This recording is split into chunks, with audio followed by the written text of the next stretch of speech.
Bonjour et bienvenue Manuel Valls. Bonjour Sonia Mabrouk. Vous êtes le ministre des Outre-mer, évidemment ancien Premier ministre. C'est votre grande interview ce matin sur CNews Europe 1, au moment où, pour beaucoup, l'après-Bayrou a déjà commencé. Plus singulièrement, Monsieur le ministre, est-ce que vous êtes ce matin un ministre déjà sur le départ, en partance, ayant fait ses cartons? J'ai le sentiment, depuis que je suis arrivé dans ce gouvernement, à la demande de François Bayrou, que nous sommes toujours en sursis, vu la situation politique et l'instabilité qui règne à l'Assemblée nationale. Mais je me suis fixé comme règle d'être concentré sur ma mission. Je reviens de la Nouvelle-Calédonie pour continuer à présenter le projet que nous avons accordé à Bougival et pour ramener ce territoire sur le chemin de la paix et du redressement. Et lundi et mardi, je serai à Mayotte. Donc je continue dans ma mission, même si rien ne m'échappe et je vois bien qu'il y a quelques nouvelles à Paris. J'étais assez surpris d'ailleurs de vivre tout cela depuis Nouméa. C'est assez surprenant de vivre ça de l'autre côté du monde, même si c'est sur un territoire français. Et qu'en sera-t-il le 8 septembre? Est-ce que c'est du déni ou du cynisme de la part de François Bayrou de laisser penser, comme hier, Manuel Valls, qu'il y a encore une voie de passage à l'Assemblée, alors que arithmétiquement, politiquement, tous jouent contre vous, y compris d'ailleurs dans l'opinion publique?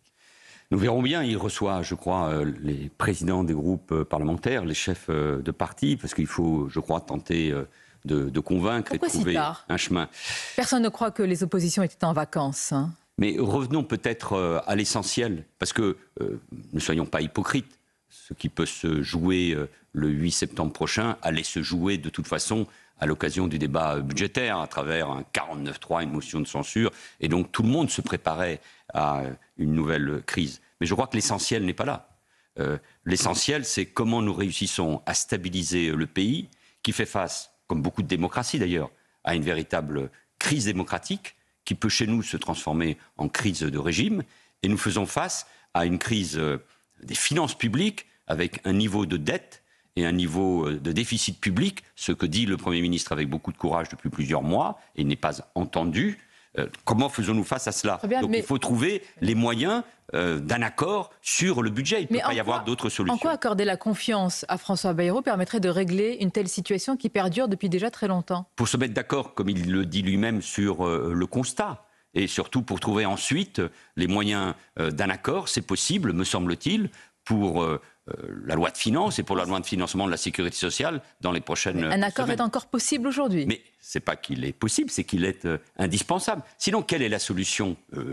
C'est moi ou le chaos en réalité, c'est ce que vous dites. Oui, je pense qu'il ne faut peut-être pas caricaturer les choses ainsi. Ne prenons pas en otage ni les formations politiques, ni les Français, mais trouvons une solution. Sinon, c'est quoi l'alternative? L'alternative, la dissolution, monsieur le ministre?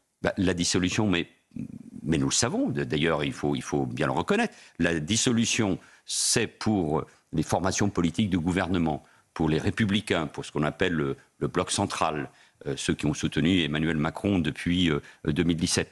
Pour le Parti socialiste aussi, c'est la menace d'une quasi-disparition et de se retrouver entre LFI et le Rassemblement national, qui d'ailleurs, sur les questions budgétaires et financières, porte à peu près le même programme. Non, je crois qu'il faut être sérieux dans ce moment-là. Au-delà de ce que pense l'opinion publique, moi j'en appelle à l'effort, à un sursaut des formations politiques du gouvernement pour trouver un accord sur le budget. Ce n'est pas le moment.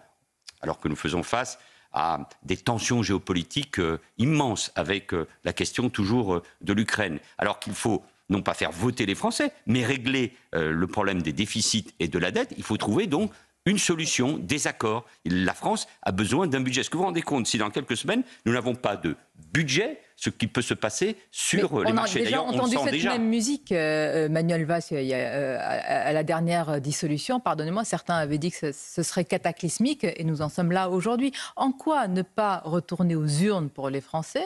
En quoi c'est pas une... Mais est-ce que vous êtes sûr que ça réglerait le problème? Je vous pose une question. Je n'en sais rien. Je ne crois pas. Nous vivons les effets, évidemment, de la dissolution de juin 2024. Que vous considériez comme un poison, je le rappelle, à nos auditeurs et téléspectateurs à l'époque. Mais ce poison, il est toujours là. Je ne me dénie pas. Nous voyons un. Pourquoi? Parce que la Ve République, la France, c'est le génie, il faut revenir à l'origine du général de Gaulle, de créer les conditions de la stabilité. Si notre pays, nous ne sommes pas une démocratie du nord de l'Europe, nous n'avons pas la même culture que l'Allemagne. De ce point de vue-là, nous sommes évidemment différents avec notre propre génie, avec nos défauts, mais aussi évidemment tous nos atouts. S'il y a de l'instabilité permanente, nous creusons les conditions, nous provoquons les conditions d'une crise de régime.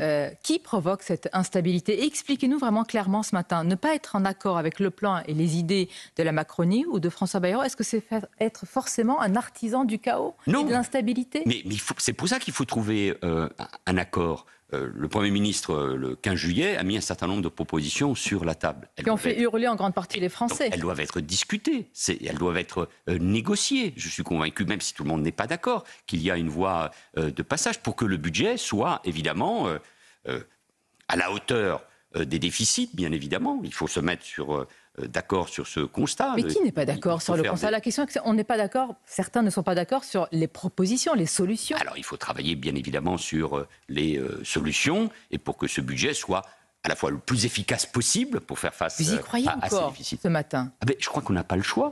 En lisant la presse et d'autres... Oui, mais parce que encore une fois, je ne vois pas d'alternative. Les efforts qu'il faut faire en matière de retraite, en matière de santé, réduire le déficit et la dette. Alors il faut trouver des solutions.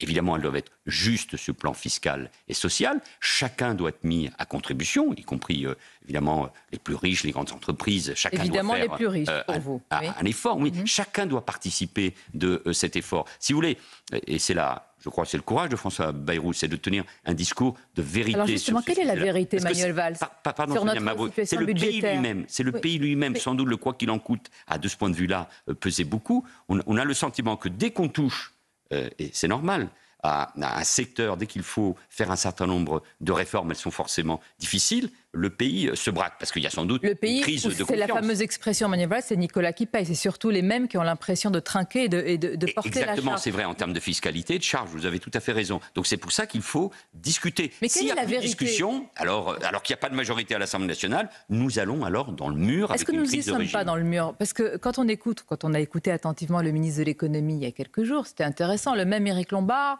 le matin, ne dit pas la même chose que le soir. Le matin, il a quand même dit que la France risquait d'être sous tutelle du FMI. Ce n'est pas rien pour un pays comme le nôtre. Et puis le voilà qu'il corrige ses propos le soir, sans doute recadrés par Matignon. Où est la vérité? Mais la situation est suffisamment grave pour ne pas en rajouter. Il suffit de voir les différences entre les taux d'intérêt entre l'Allemagne et la France, et même l'Italie, pour se rendre compte que nous sommes dans une situation difficile. Est-ce qu'on peut vivre avec cette dette et ces déficits? Non, il faut évidemment les réduire. Mais de l'autre côté, il faut aussi travailler davantage pour produire davantage. Parce que, là encore, François Bayrou l'avait dit il y a quelques semaines, c'est sans aucun doute là où nous accumulons le plus de retard. Ça ne veut pas dire que nous n'avons pas une industrie qui fonctionne, des investissements dans toute une série de secteurs, de l'énergie, bien évidemment, des transports. Dans bien des domaines, nous avons des atouts. Je pense bien sûr au nucléaire. Sur tous ces sujets-là, nous avons des atouts, mais nous savons qu'il faut faire un effort collectif. Mais pour cela, dans la situation politique que nous connaissons, avec l'Assemblée que nous avons, il faut essayer de construire un accord. La plupart d'entre vous, vous n'écoutez pas ce que disent les Français. Moi, je les écoute très attentivement. Pensent déjà à l'après-Bayrou. Certains sont déjà dans l'après-Emmanuel Macron. Et d'ailleurs, il n'y a pas que la solution de la dissolution. Comment vous appréhendez, vous jugez certains appels, en tous les cas la piste de la démission, vous qui avez été Premier ministre? De la démission du Président de la République. Mais il faut donc provoquer une crise de régime. Il faut créer les conditions de ce qui sera une crise à répétition. C'est-à-dire, on continue de dissoudre et maintenant l'idée, c'est la démission du Président de la République. Non.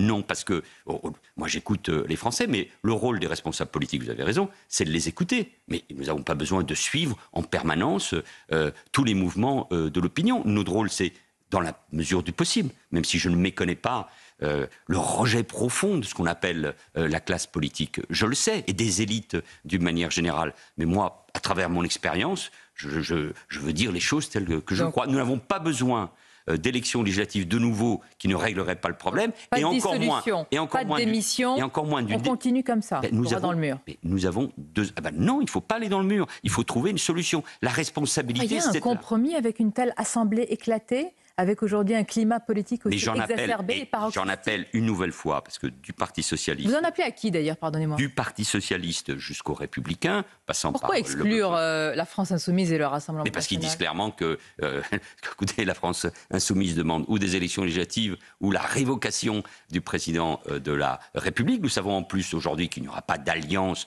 sur le fond ni aux élections entre LFI et le Parti socialiste. Vous en êtes sûr? Et nous verrons bien. Et de l'autre côté, le Rassemblement national est à peu près dans la même position. Il vous a épargné avec certaines motions de censure qui ne sont pas passées. Mais aujourd'hui, je dis bien, je pense que l'agenda du Rassemblement national, c'est de créer les conditions d'une crise politique. Je peux d'ailleurs d'une certaine manière les comprendre pour qu'ils puissent arriver au pouvoir. Attendons 2027 et d'ici là, stabilisons les choses, construisons un budget. Rien ne nous dit que de nouvelles élections, et encore pire, la démission du président de la République forcée par je ne sais qui, réglerait les problèmes. Dans ce moment-là, les formations politiques qui ont gouverné, qui aspirent à gouverner, doivent trouver le chemin d'un accord. Alors, je vous donne raison. Si on n'y arrive pas, je vois très bien ce qui va se passer et les solutions que vous avez évoquées. La dissolution qui affaiblirait pour vous de nouveau la France. Oui, mais parce qu'on rentre dans un mouvement, parce que nous ne savons pas ce que donneront ces élections législatives. Et on risquerait d'être encore plus affaibli. Démocratie. Oui, mais nous l'avons déjà éprouvé, il y a un an. Et c'est le ministre des Outre-mer qui... On ne va peut-être pas jouer avec ça en permanence. Et c'est le ministre des Outre-mer qui avertit, puisque vous avez, Manuel Valls, des dossiers d'importance, notamment la Nouvelle-Calédonie. D'ailleurs, l'accord de Bougival que vous portez à bout de bras, ça fait déjà plusieurs mois de négociations, de concertation. Cet accord, je le rappelle, oui, il se fait avec toutes les forces politiques calédoniennes, sauf les forces indépendantistes du FLN-KS. En tous les cas, tout est gelé, tout est arrêté là. C'est un des sujets qui me préoccupe, précisément avec ce qui est en train de se passer, parce que la Nouvelle-Calédonie, c'est à 18 000 km d'ici, c'est 270 000 habitants, mais ça pèse beaucoup dans l'inconscient collectif, puisque c'est une décolonisation qu'il faut achever. Toutes les forces politiques, non indépendantistes, centristes aussi, nationalistes ou autonomistes, et une partie des indépendantistes, notamment le PALICA et l'UPM, qui sont des formations historiques du FLNKS et qui en sont sortis il y a un an et demi, soutiennent cet accord. L'immense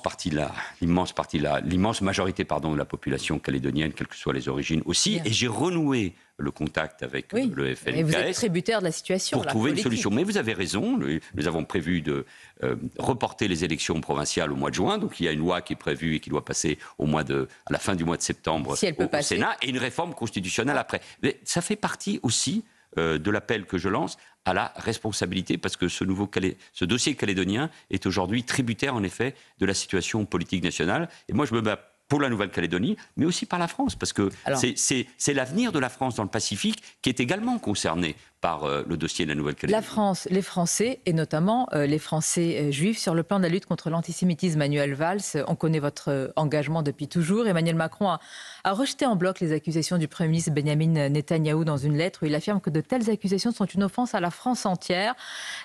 Pourquoi de nombreux Français, juifs notamment, estiment qu'il n'en fait pas assez pour leur sécurité, pour leur protection, pour qu'ils restent en France, dans leur pays? Depuis de nombreuses années, j'en sais quelque chose, les gouvernements successifs se battent contre la haine des Juifs et contre l'antisémitisme. C'est vrai dans notre législation, c'est vrai à travers l'action de la police et de la gendarmerie ou de la justice, c'est vrai dans la protection des sites écoles, synagogues, centres culturels, des sites juifs de notre pays. Mais il y a quelque chose de beaucoup plus profond. Une grande majorité aujourd'hui, dans les enquêtes d'opinion des Français juifs, souhaitent partir. J'avais déjà éprouvé ce sentiment en 2015. C'est pour cela que j'avais dit que la France sans les Juifs ne serait plus la France. Pourquoi le président ne reprend-il pas cette phrase? C'est à lui de la reprendre. Mais selon vous, quand même, c'est important. Un tel message envoyé pourrait rassurer une communauté. Il est essentiel. Alors pourquoi n'est-elle pas prononcée? Il est essentiel, il est vital, il est existentiel. Si les Français juifs partent de notre pays, nous perdons une grande partie de ce que nous sommes. Le judaïsme fait partie, évidemment, de l'âme de notre pays. Donc, voir ces départs, c'est pour moi une douleur. Et il faut faire très attention parce que nous sommes dans un moment de rupture. Donc, il faut trouver les mots, les expressions, au-delà même de la lutte. Qui n'a pas trouvé les mots, les expressions? Je vais poser ma question plusieurs fois. Elle est importante quand même parce que l'exemple et, comment dire, les mots qui rassurent viennent du sommet de l'État. Pourquoi ils ne sont pas venus? Emmanuel Macron a souvent trouvé ces mots. Il n'a pas marché contre totalement injuste. Mais oui, il y a eu cette absence lors de la marche pour la République et contre l'antisémitisme. Il y a évidemment les prises de position qui sont celles de la France. Et moi, je respecte évidemment. Il peut en faire plus. Vous l'appelez aujourd'hui à un discours, à une prise de parole. Il faut faire très attention à ce qui est en train de se passer. Je ne sais pas si on peut rassurer, je ne sais pas si on peut trouver toujours les mots, mais il faut être à la hauteur de cette douleur profonde qui est parmi nos compatriotes français juifs. En tous les cas, Emmanuel Macron a répondu sèchement à Israël, mais qu'en est-il de l'Algérie? Monsieur le ministre, on a entendu sur Europe 1 le nouvel appel à l'aide de l'une des filles de Boualem Sansal, alors que l'écrivain franco-algérien est emprisonné dans les geôles algériennes depuis 9 mois. Pourquoi ne pas adopter le même ton avec Alger? J'étais bouleversé par l'entretien de la fille de Boualem Sansal. Ça fait 9 mois qu'il est dans les geôles algériennes. Donc la France a changé, me semble-t-il, de ton dans un rapport de force diplomatique. Mais vous pensez qu'elle a changé de ton, la France, avec l'Algérie? Je crois que nous devons nous mobiliser à un niveau que nous n'avons pas atteint. Je serai à Autun demain lors des journées organisées par Jean-Michel Blanquer, qui est très impliqué sur ce sujet-là, comme sur bien d'autres. Il faut changer de ton. Il faut que les Français se rendent bien compte que cet écrivain franco-algérien qui défend notre langue avec un talent extraordinaire... Est-ce que tout le monde au gouvernement s'en rend compte et au sommet de l'État, pardonnez-moi, parce que ce n'est pas les Français qui vont la diplomatie française, a agi, mais d'une manière générale, je pense que parmi la classe politique, ça a été vrai. M. Barrot a convoqué l'ambassadeur américain, c'est le numéro 2 qui est venu, et qu'en est-il? Oui, mais il n'y a plus d'ambassadeur d'Algérie dans notre pays. Oui, mais enfin, on peut communiquer par d'autres canaux. Oui, mais il faut continuer à communiquer, à peser sur ce régime, mais il faut au-delà une mobilisation. Nous avons eu les mêmes divisions dans le monde politique intellectuel français, notamment au moment de la fatwa contre Salman Rushdie. Un écrivain, qui plus est un compatriote désormais, qui est enfermé, c'est une cause qui doit mobiliser le pays des Lumières, le pays des droits de l'homme, le pays qui se réclame toujours de la culture. Entendu, évidemment. Merci Manuel Valls, c'était votre grand entretien. Bonne journée et à bientôt. Merci.